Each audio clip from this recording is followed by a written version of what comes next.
welcome back to Dodgy Band Life. Not sure I can call this channel still Dodgy Band Life since I'm not living actually inside the Dodgy Band anymore. But I don't know, maybe I'll change the name of the channel, maybe not. But for now, we'll just leave it.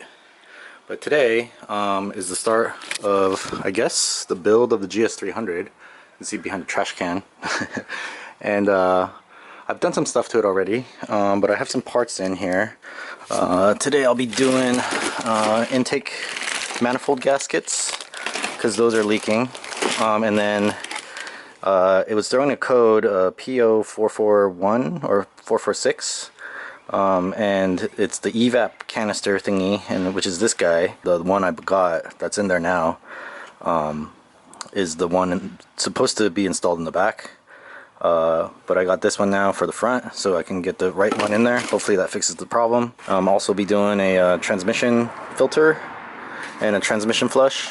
Got some door lock actuators in here, transmission fluid, and some lug nuts, because the lug nuts are not the best. So let me go ahead and do like a kind of a walk around thing and show you guys some stuff here. This car has 268,000 miles now, I think, because I put some miles on it. 267 still, close to 268. You can see that someone already kind of started working on it. Like I said in my last video, I picked this up for 1,200 bucks. I got it because I needed a car for my mom to drive around while she was visiting, and she doesn't know how to drive stick, so got her the auto. And I always wanted one of these, so I figured, you know, for 1,200 bucks, why not, you know? It's kind of not in the best shape, but like I was saying, as you can see, someone's already kind of been working on this car. Whoever owned it before me, they swapped out. Usually, I think it looked like it was originally a tan interior car, but looks like someone swapped out the front seats. The carpet is black. The door panels are black, the back seat is black, but you can see the seat belts are still tan. As far as how I feel about them, I mean, I don't mind the black interior. I think it looks kind of funny with tan and black, like mixed like that.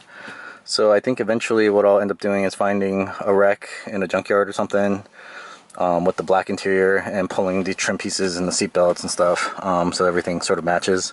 And getting a new dash, because it looks like this dash is torn from someone trying to pry out these vents and stuff. So probably get a new dash at some point, because a lot of these things are broken.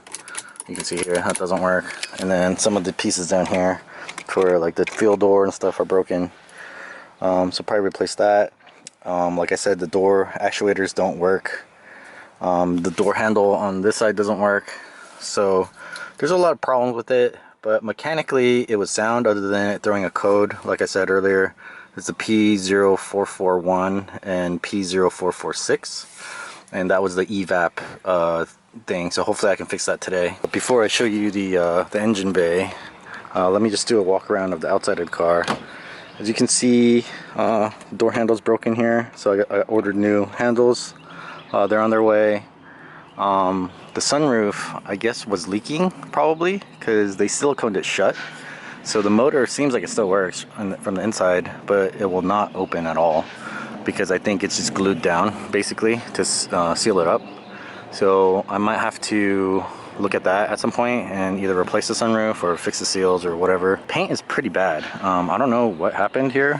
Maybe it was resprayed, but it's like cracking in a lot of spots, and there's like a blue under it. And then this kind of top layer that's just not very well done. So might be like a cheap paint job that was done because the original paint, I don't know, got messed up somehow.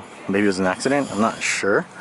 You can see here, like that paint is really bad. It's like bubbling and stuff. I don't know what the deal is with that. But the rest of the body, I mean, looks pretty clean. I've been under it except some small like fender benders. This bumper looks like it's cracked. That's easily fixable. And yeah, like I said, this door doesn't open at all, and you got, looks like it was front end damage here because the bumper's kind of bent or the fender's bent, something, I don't know. But when I first got it, I've already done some work to it. I've changed out the headlights, the bulbs. Let me go ahead and open this. When I got this, the hood struts were bad. I've already replaced those, as you can see. The hood stays up on its own. And then, like I was saying, the headlights were bad, so I ended up replacing those with some LEDs. It was weird though, because the driver's side looked like it had HIDs in it. So these are the ballast boxes or whatever, the ballasts for the HIDs. It was only on the passenger side. The driver's side did not have them. So it seems like maybe the headlights on this side broke or something, probably. They were replaced by one from like a GS300, or like someone was testing the HIDs from the 400 in this car or something. I don't know. It looks like someone's like worked on this before a little bit, because the other thing I noticed is when I tried to, so this is the sensor I'm talking about for the evap code. It's back here. I don't know if you can see that. It's right where my finger is. So that's got to be replaced. When I was replacing that though last time, I also did the wires here. And when I was doing the wires and spark plugs, I noticed that first of all, the loom for the wiring is all cut open and stuff and zip tied and stuff. And then the wires for the injectors look like they'd been cut. Like you can see one junction right here. Looks like it's been cut and taped back together. So I'm wondering if this car might have been modified at some point. Maybe like turboed even, possibly. Because why would you change your injector plugs, like snip them off and then resolder them together? That makes no sense to me, because it's not just like one plug, it's all of them were snipped and then resoldered back together. So maybe there was an aftermarket turbo on this car at some point, possibly. I don't know. I guess let's get started. Wow, this looks like there's an oil leak here somewhere. There's a lot of like gunk, built up grime, grease. Looks like, look at those connectors are wet with oil, so it looks like the block's leaking from somewhere. Let's go ahead and take this off and see what kind of oil we got. Hopefully it's not too bad. That's not too much gunk on here. Let's see here. See what we got.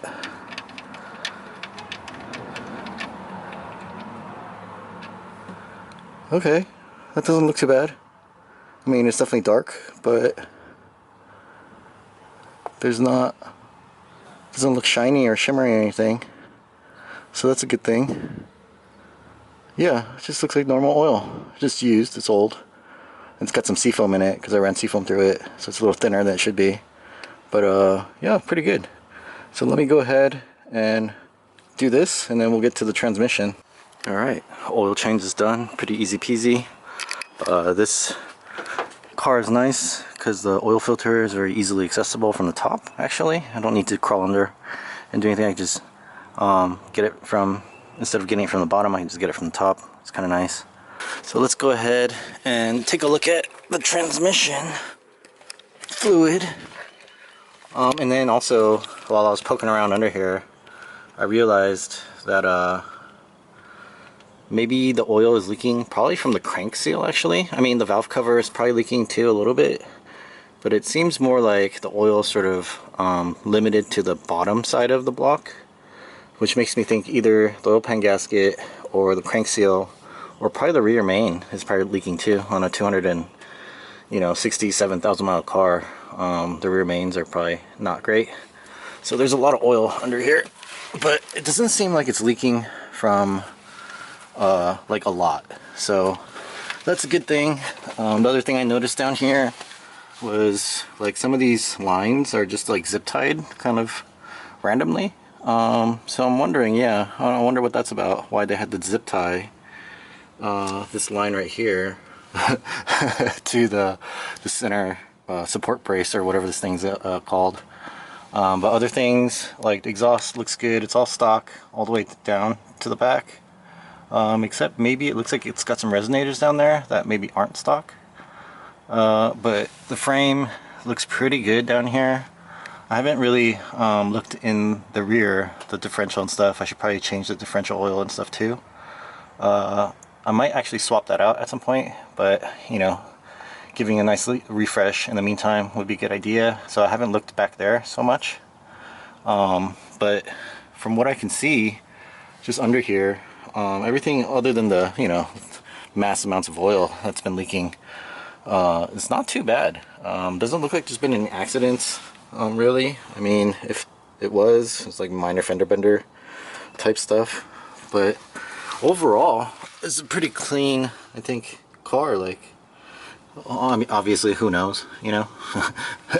Might have been rebuilt or something, but it was a clean title when I got it. So let's go ahead and pop this open and see what the transmission fluid's looking like. Why is that so tight? That's kind of weird. Shouldn't be that tight. Should just come straight off, but I guess we'll see. I think that might be good enough for hand tightening. Yep. Alright, let's see what we got. Ooh, that's dark. That is dark. But it is red, so it probably did need to be flushed. It doesn't look too shimmery in there. I'll get a better idea of it once the pan's down. This transmission pan is definitely RTV'd on, so that's gonna be a bitch to remove. I mean, I guess I don't have a choice. I guess I could leave it and just refill it, because I'm not doing a full flush anyway. There's still fluid in the converter that's gonna be pretty dark, so I'm basically just making it slightly cleaner.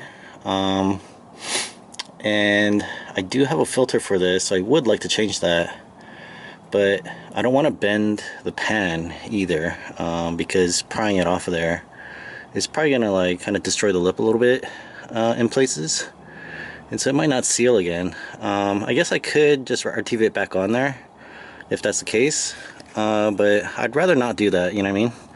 I'd rather do it the proper way. So I might try to take a razor blade and try to, you know, cut through a little bit of the RTV just to get some clearance there, and then maybe it'll pull off the rest of the way. Alright, well, managed to get it off. I do think I probably bent a corner of the pan over here. I'd have to bend back a little bit. You can see on this corner it's kind of bent. I had to pry it off with a pry bar, but yeah, looking at the fluid, I mean, there's definitely some sort of metal stuff in there, but I mean, for this mileage of car, I don't know, I think that's sort of normal, but you could see in there, yeah, I mean, this transmission's probably starting to go, but yeah, you know, maybe that'll force me to manual swap it. But now I have the task of friggin' cleaning this thing. Looks like maybe a combination of gasket, possibly an RTV. There's definitely RTV on there. I don't know what this pink stuff is. It could be like old RTV. It just got RTV'd again on top of the old RTV without getting it cleaned off. Or this could be remnants of the old gasket, possibly. Doesn't look like it though. Looks like it's just RTV, just straight. So I'll clean this up, bend this back as much as I can, and then hopefully the gasket that I got with this fits. Yeah, this gasket doesn't fit. None of the holes line up, so this gasket's pretty much useless. It seems like this gasket's kind of hard to find, so I guess what I'm gonna have to do is probably just RTV it again back on there when I put it back on. But I mean, at least I get to swap out the transmission filter, so that would be better than nothing, because this probably needs it. That filter's probably clogged. Alright, well, after about an hour of scraping, mostly with just my fingernails, because that's really on there. But yeah, there were two layers of RTV. There was like this pink RTV that was initially put on, and then someone did something to the transmission, took it off, and just didn't scrape it off, and just put black RTV on top of it, or gray RTV or whatever. And so, I mean, I guess I could spend a little bit more time and clean this off, but I don't think it's worth it. And actually, the magnets down here at the bottom of the pan, they weren't too bad. Not a lot of crud on them. So I think it's just, you know, wear and tear. Alright, well, I cleaned up the transmission side. as much as I can, and I think that's gonna be about as clean as it's gonna get. I'll just hit it with some brake clean so that the RTV adheres properly. And then I already took out 3 10 mils here, and then the last one here. So I took the filter out, and let's see, there's a lot of fluid in the filter, and I only have 3 quarts of the transmission fluid. That's what it said on the internet. It seems like it takes a lot more than 3 quarts, but I don't know, I guess we'll see. I guess I can go to AutoZone and pick up some more Type 4 fluid, is what this takes. Alright, well, looking at the filter, it doesn't look too bad actually. Maybe this was replaced at some point, it looks like. Because the screen, yeah, there's nothing in it. No metal flakes, nothing. Very clean actually. Probably could have just left it in there and just changed the fluid, honestly. Probably wasn't worth all that trouble. Here's the new one, you know. So, yeah, whatever. The transmission pan's back on. I'm gonna let the RTV set for an hour before I tighten the bolts down, and I guess I'll follow instructions this time. Usually I just, you know, put stuff back on and just fill it up and use it, but it does say to let it cure for 24 hours before refilling. While the RTV setting on the transmission pan, I guess I'll take the intake off. I've already kind of started just taking some of the vacuum hoses off and the throttle cable and some of the plugs and whatnot. And it should be pretty easy. Just undo these bolts right here. I've already taken off the tube or the hose for the air box, and this middle part should just come right off, honestly. I think that's kind of how it worked last time I did it. Alright, so there's the intake, this part of it off. That thing was as I thought, it was coolant. So I got some coolant spill in here a little bit into the spark plugs. Hopefully that won't cause too much of an issue. This is also coolant here. Make sure that's pointed upwards so it doesn't leak. Like that, maybe. Yeah. And then now it looks like the valve cover could possibly come off. Looks like there's some wires in the way. I have to undo this wire loom right here to kind of free that up.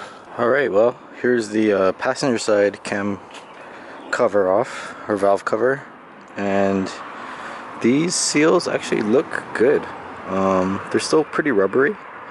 I guess I might as well replace them since I'm in here anyway, but I mean they seem fine. What I noticed though is that when I was undoing the bolts are really loose on some of them. A couple of them are very loose, so I think maybe that's what was causing the leak into the spark plug cylinders. I don't know. Alright, well, the new seal's in. Doesn't look any different from the old one. I think I might keep the old one, just save it maybe, and just in case, so then I know I have another seal, because it's fine. But I was looking at this, and you can see this loom is really in bad condition here. So I think what I'm gonna do is, I think I have enough time to at least put this one back. I might not do this side, because I think I'm gonna take these coil packs out and the coil or the wires off, and just clean this up while it's out, while I have access to it, and just cover it with, I have some more loom, and because it's just breaking off and falling into places it shouldn't fall into. Hopefully that just didn't fall into the cam galley there. But yeah, and then maybe try to vacuum some of that crap out of there. So I'm gonna go and do that, and then yeah. Alright, well, I got the old loom off. It was like brittle and hard as fuck. I should probably take it off the rest of this, but I'm probably gonna just leave this part of it. Looks fine for now. But yeah, here, as you can see, what I said before, you could see where like it's been spliced, like several times actually. Just once here, but then here it looks like it was spliced twice or something. And then where's the other one? Is it, was there only two? There should be, oh, the third one's down here. You can see down there, yeah, that's been spliced too. So I'm just gonna kind of loom up probably just this bit of it, this long bit right here, as best as I can with this extra loom I've got, just to kind of protect it. Maybe I'll add a little bit to this one, but yeah, that is kind of concerning. And hopefully I didn't get any plastic up in the over here by the camshaft, which I think I may have, but hopefully the oil filter catches that or something. So yeah, let me go ahead and loom that up. And you know, I've been sort of trying to clean in here, but it's pretty dirty. There it is, all loomed up. I mean, you know, it's not ideal, but it'll work for now. At least protect the wires a little bit. And so now I'm just gonna try to clean up this center galley here a little bit where the spark plugs are. And yeah, alright, so that's all sort of nice and organized there, at least to my liking. It's good enough. Got the valve cover back on, and I think like I said, I'm gonna save this side for tomorrow just because it's getting really dark. I'll go ahead and plug up that intake port there just so bugs and stuff don't get in there. It turned out pretty good. I mean, the rest of this is kind of a mess, but like I said, maybe I can get a wiring harness from the junkyard or something. These are pretty common now in the junkyards, so I'll do that. And then the last thing I have to do would be to swap out the sensor here. Wow, that's loud. The sensor here on the back. This is actually supposed to be near the fuel tank and not up here, and I have the part that goes up here, so that's an easy swap out, and then route the vacuum lines to it. So tomorrow the plan is to install coilovers on this car, and while I'm in there I was gonna swap out the diff fluid and also replace the evap sensor in the back there, the one that was on the intake that's supposed to go back there. So I'm gonna go and do that. Sorry, I'm kind of rambling here, I'm pretty tired. Been working all day. But yeah, so just the valve cover this side, put the intake back, swap out the sensors, and fill up the fluid on the transmission, and should be good to go. That should be most, if not all, of the safety aspects of the car, because the brakes are still pretty good, I think. Might need to rebuild those, but that's not too hard. I'll do that when I do pads, and then do a brake flush. I've been wanting to do that, but I mean, it looks pretty good and it stops decently enough, so I mean, it's not scary. So you know, so hopefully the coilovers and the sensors will fix everything and be safe to drive. And then from there it'll just be, you know, modding things here and there. I do have the door handles coming in, so I'll fix those, and the door locks. It doesn't actually lock, so I have to fix that, and the door on the passenger side doesn't open.